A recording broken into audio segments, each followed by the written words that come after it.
Hello bachon, let's read the question. The question says what would be the osmotic pressure at 25 degrees centigrade of an aqueous solution containing 1.95 gram of sucrose.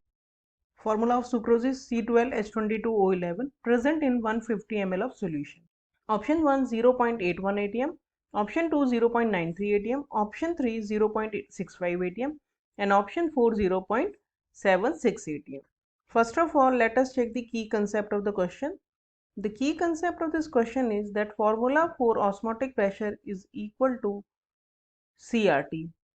Pi represent osmotic pressure and C represent the concentration, which we generally take as molarity, and the formula for molarity is number of moles of solute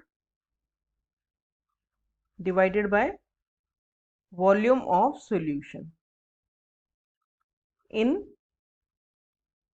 litre.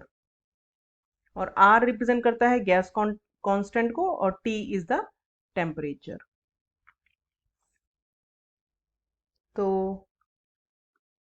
अब हम अपना question solve करके देखते हैं.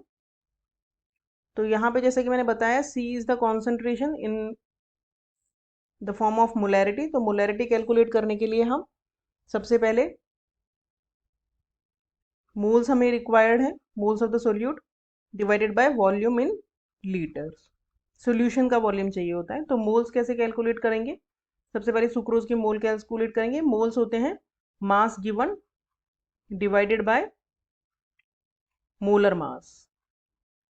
तो जो given mass है हमारा वो है 1.95 और मोलर मास जो है सुक्रोज का वो हम कैलकुलेट कर सकते हैं एटॉमिक मास से. तो कार्बन का एटॉमिक मास 12 होता है, तो 12 इंटू 12 क्योंकि 12 कार्बन एटम है प्लस 22 हाइड्रोजन एटम है. हाइड्रोजन का एटॉमिक मास 1 होता है प्लस 11 ऑक्सीजन एटम है और ऑक्सीजन का एटॉमिक मास 16 होता है. तो मोल्स आ जाएंगे इसके 1.95 डिवाइडेड बाय 342 और इसकी वैल्यू होगी 0.0057 मोल. तो ये इसके मोल आ गए. अब हम कॉन्सेंट्रेशन निकालेंगे. तो कॉन्सेंट्रेशन हो जाएगी mole, that means 0057 divided by 150 ml में और उसको लीटर में कन्वर्ट करने के लिए 10⁻³ से मल्टीप्लाई करेंगे. तो कॉन्सेंट्रेशन मोल पर लीटर में हो जाएगी 0.038 mole per litre.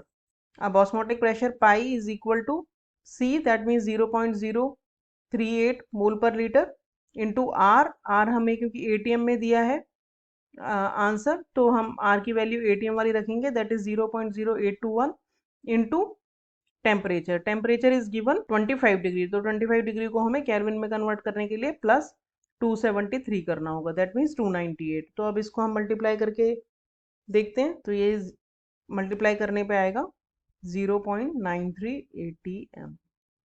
That means osmotic pressure हमारे सॉल्यूशन का हो गया 0.93 atm. That means option 2 is the correct option. Hope you understood the solution well. Thank you.